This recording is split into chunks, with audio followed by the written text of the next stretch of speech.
So there are a lot of people on the right online who are not happy about the fact that the Trump folks have not released the Epstein data. Although I will say the one person who never committed to releasing all the Epstein data, Donald Trump. He said, I release UFO files. I'll release Kennedy files.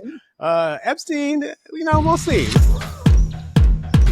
Jamal, it's good to be back with you for our weekly Trailblaze therapy session. What do you got for us today? What's on your mind? How you doing?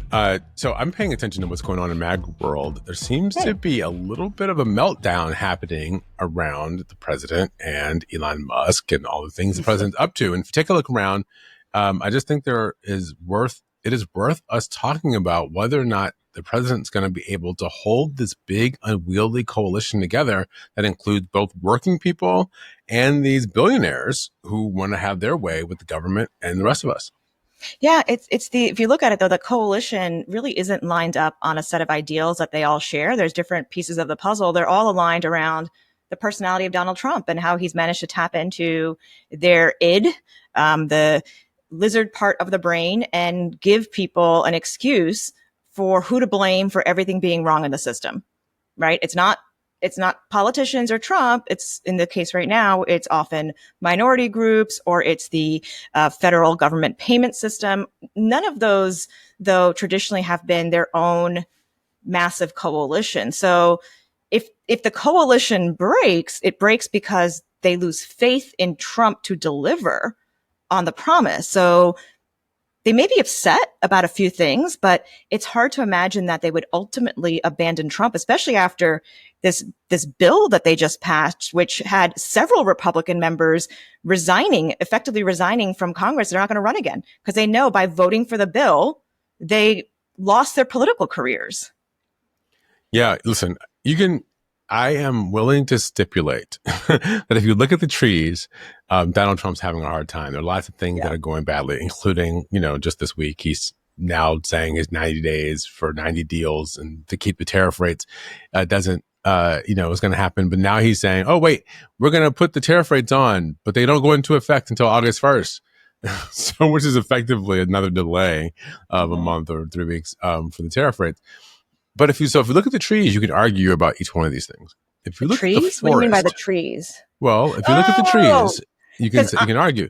But if you look at the forest, the trees are all blooming off season. It's climate change. We all have allergies that we didn't have before. I'm definitely looking at those trees. I get you now. No, I'm making an analogy. It's an analogy, right? Yeah. It's a metaphor.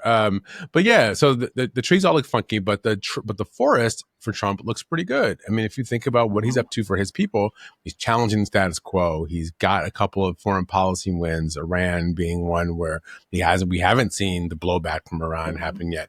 But we have seen him be able to make this argument to the general public that he's, decimated, obliterated, whatever word he wants to use around nuclear capability. We'll see what that looks like in a year or two. And then you look at what happened he's getting with this bill. He's getting the bill he wanted passed when he wanted it passed. Doge came in. They disrupted a bunch of federal government policies. So I may not like the things that he's doing, but it's very hard to argue that he's not effective at getting what he wants done. And we haven't even talked about the brutality of the anti-immigration stance of how the president is conducting that. But for average people in the country who are just watching the news 10 minutes a day or getting it on their phones 30 seconds or 15 seconds at a time, like, wow, this guy he's kind of doing all the shit he said he was going to do. Well, that's the idea that Trump, unlike previous presidents, has never said that he's going to govern for everybody. He's made it very clear he is governing and delivering for the people who voted for him and the people who sponsored him. Right. In terms of fundraising and financing, right? He's delivering for the oligarchs. He has 13 billionaires as head of cabinet agencies. They're not experts in what the agencies are doing. They just happen to have a lot of money, and Trump is rewarding them for supporting him. So it's less about the functions and services that government's going to offer. And Trump is very clear that he's going to deliver what he promised to a segment of society that showed up to vote for him, right? That's what it is at the end of the day. And what they voted for, as you mentioned, is a sense of revenge, a sense of cosmic justice of the system being broken down, of elites being brought down from the ivory tower, of people who don't belong here being pushed out, right? It's a sense of MAGA voters and Trump supporters get to reclaim this sense of confidence and place in society that they didn't think they had anymore. Right. So I would only quarrel with this. I think that there are a couple of different populations. There are the core MAGA people who literally Trump can do whatever he wants. Nobody will ever care what he does. Then there are the people who maybe they voted for Joe Biden in 2020. Maybe they voted for Barack Obama in the past. Maybe they've never voted, but they voted for Donald Trump because they thought Donald Trump was going to be the disruptor. He was the one who was going to just throw gum in the works and make the elites and the institutions finally listen to them and make their lives better. Those are the people who I think are the ones who I don't think they voted for revenge. I really don't think they voted for revenge.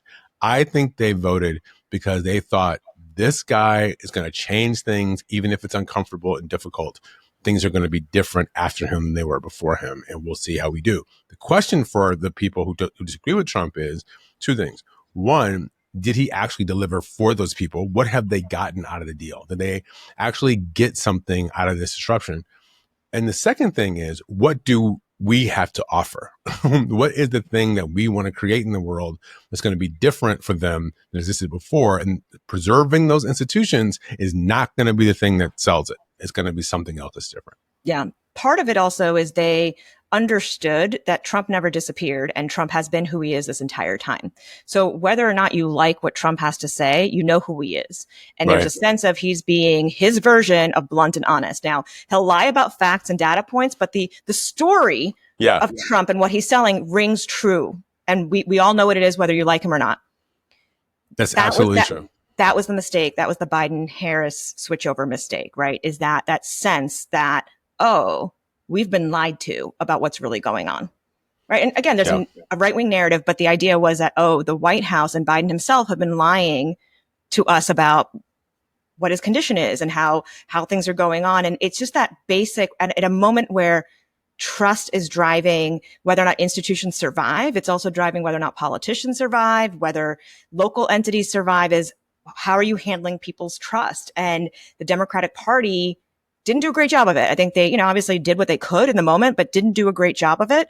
And that's part of where Trump comes forward and still comes out as like, well, we know what we're going to get with you. But to your point, did Latino voters for Trump or people married to Latinos expect that their family members were going to be picked up? Or did you really, really just believe it was going to be criminals only? Right? Like, seriously, because many people said that at this point, it's a matter of people who just kind of generally look the same. And if they can get picked up and you can meet quota numbers, great. That's just kind of, how things work when you don't have a straightforward system about this. So what are those voters thinking? The ones who post online, this is not what I voted for. I didn't expect this to happen. I'm like, there's millions of people who expected this to happen. We were warning you about it. Yeah, but I guess they, optimism is contagious. So people assume that things are going to work out for them. So being delusional, but okay. For sure. Well, one person who seems to have sobered up, well, I don't know if he's sobered up, but he certainly seems to be taking a different tack, is Elon Musk. Oh, and yes. So we heard this week that Elon Musk has decided that he's going to establish the America Party, his own party that will continue to go after government spending. And the thing about the America Party that sounds, I don't know, completely bogus, like it won't work.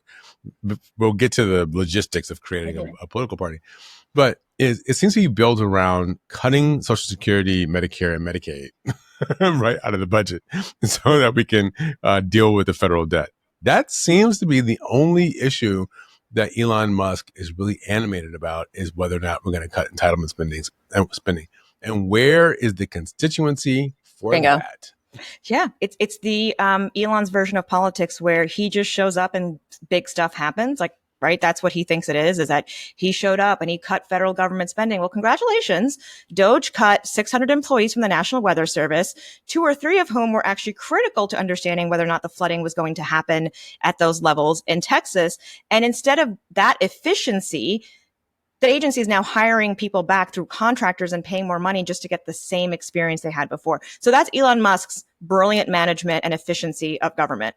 Then he tries to sway an election in Wisconsin, where he promises $1 million to one of the voters who votes to not have a liberal judge, loses that, right? So his judgment on politics and policy is no bueno. And it's not a surprise that in breaking with Trump, that those two egos could not survive together, that in breaking with Trump, he thinks that there is some animating coalition for being against the very programs that have Republicans resigning and not running again because they cut those programs. Like, the people in office know that by voting to cut Medicaid and SNAP and potentially Social Security, they're gone. Like, they don't have a political future, but Elon Musk thinks there is. I know, it's completely asinine. And I just was reading a story today about USAID and how they cut all these programs from USAID, the International Development Agency, and now they are now they're hiring these people back. But in a classic autocrat fashion, what's happening is, in order to get the program saved, you've got to find a patron, right? Somebody who Donald Trump likes, who is going to champion your program and will go to the autocrat, go to the emperor, and tell him that they want this to stay. And if the emperor agrees, then they'll find a way to work it back in the budget. And part of the story was about how George W. Bush called Marco Rubio to try to save PEPFAR, right? His program to save, to work on AIDS in Africa. And so now that they're trying to save PEPFAR because George W. Bush cares about it, and they're leveraging probably some of his donors and friends who will also advocate to the president that there is a path for PEPFAR to be saved. So this is just classic kleptocratic government that we are witnessing take place right before our eyes, and Elon Musk creating a party that will put pressure on Republicans to try to make them cut more money out of things that their constituents like and want. Doesn't really seem like it has much of a future. No, but it doesn't have a political future or an electoral future, right? So when you have multiple Republican senators, multiple members of Congress say they're not going to run again, you're like, oh, you're going to lose the Senate, or you're going to lose the House in this next election. And an emphasis on electoral future, because that's not guaranteed with where we're headed right now, that there is going to be a free and fair election in the way that we've understood it, or that be an election at all. Trump has openly said he's open to a third term. How that happens constitutionally, no idea. Steve Bannon has done a whole rant and has a whole public presence about how Trump should and can run for a third term. So that is how Putin has been in charge of Russia for more than 20 years, is by having fake elections where he can say, oh, look, I got voted in, I have more power. And he had the Duma, the equivalent of Congress, give up its power. They voted to give up their power to the autocrat.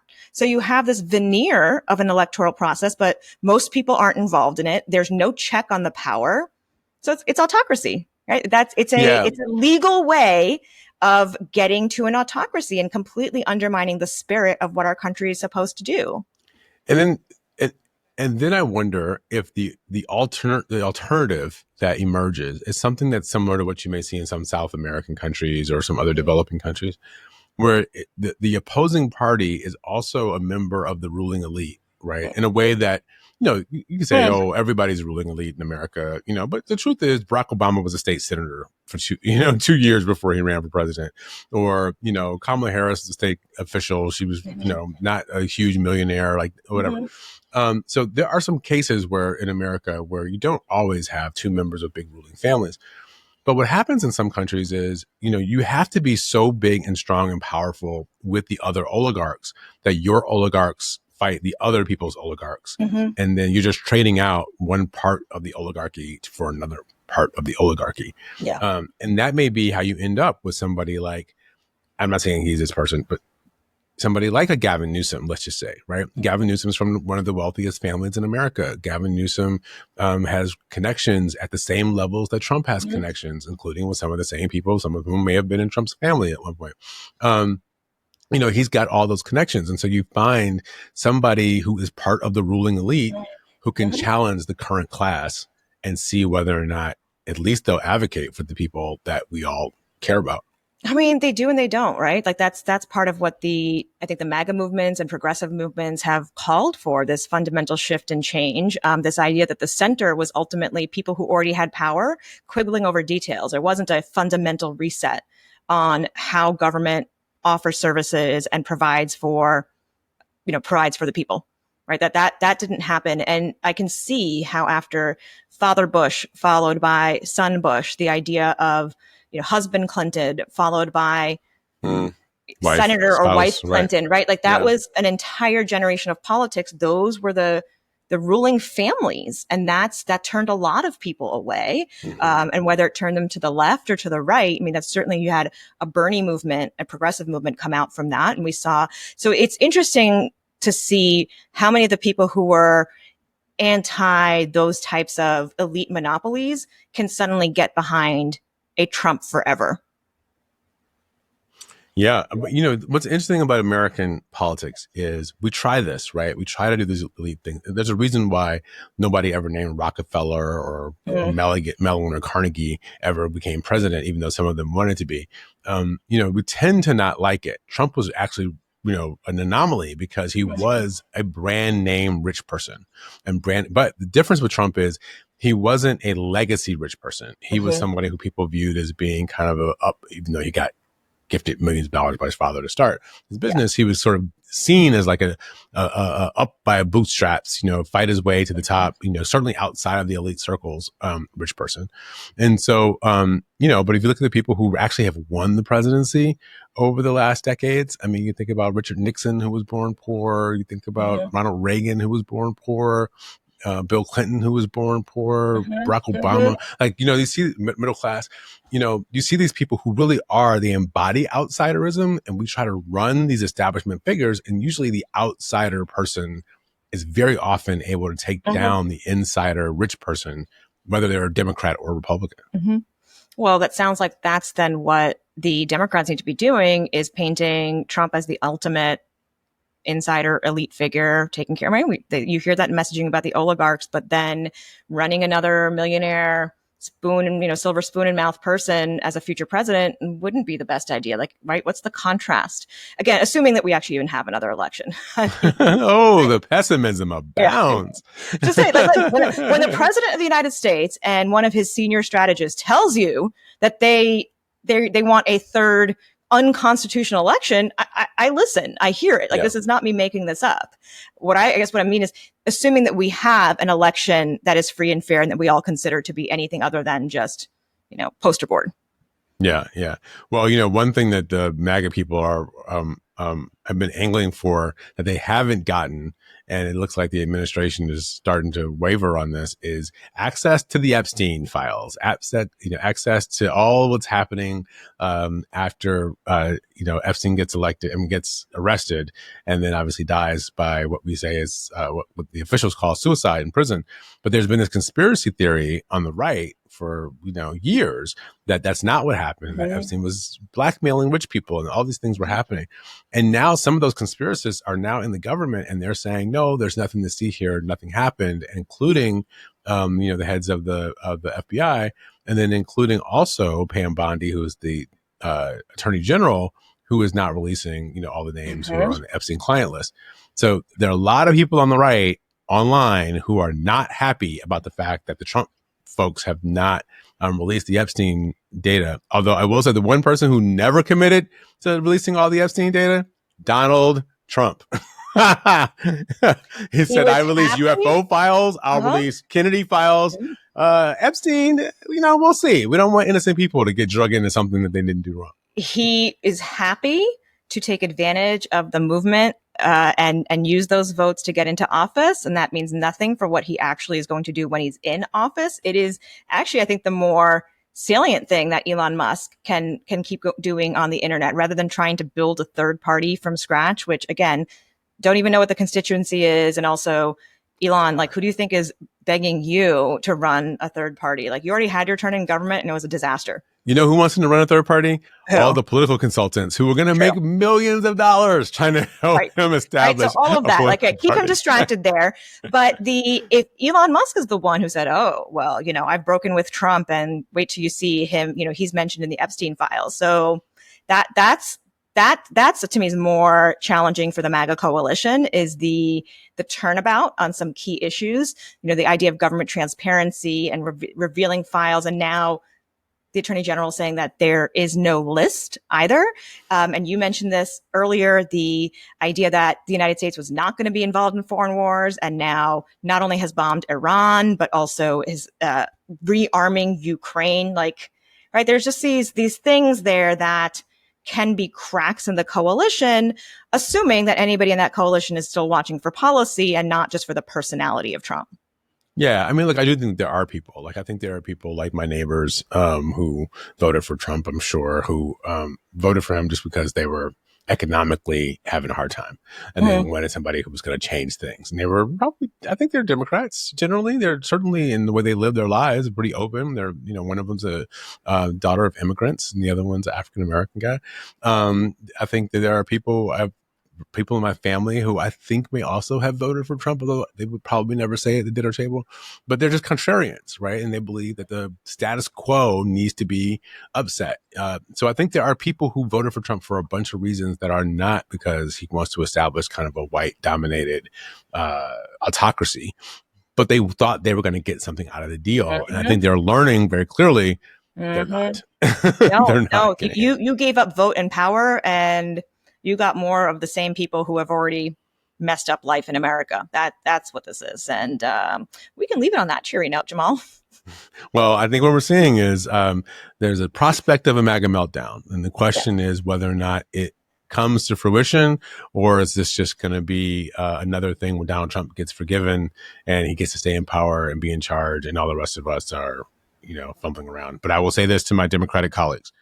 The one thing the Mondami race in New York should show you, if you don't believe in anything about the policy, though, is that you've got to have an idea. You've got to have some policies. You've got to have some ideas about what you want to do with the country, what you want to do with your office, how you're going to make life better for people, how you're going to challenge the status quo, challenge the institutions. I'm fine. Come up with some free market, pro-growth ideas. Fine, that could do it. I'm fine. Come at it. Do it. But what you cannot do is say, we're going to do more of what we've done before, only with more people power. That's not, or we're going to wear like interesting clothes when we do, TikTok videos. That's not going to be what solves this problem. Well, also what's not going to solve it is trying to recycle the same people who got us here into this problem. Simple as that, right? Like, just stop trying to bring back people from the past simply because they have fundraising power. That is not what is going to win this next election cycle. Is strictly money. For Democrats to want to be credible and also win, it's the people on their side. So appeal to people instead of appealing to, like you said, another set of elite oligarchs. Like, that's not going to be a winning solution for anybody going forward. I agree. All right. Yeah, I like ending on agreeing. That's a little bit better than the pessimism I throw your way every now and then. Pessimism is just to me, that leads to a place where I'm like, well, let's just all go to the beach and see what happens. Sure, I'm down. Let's do it. All right. Good to see you. Talk to you next week. Take care.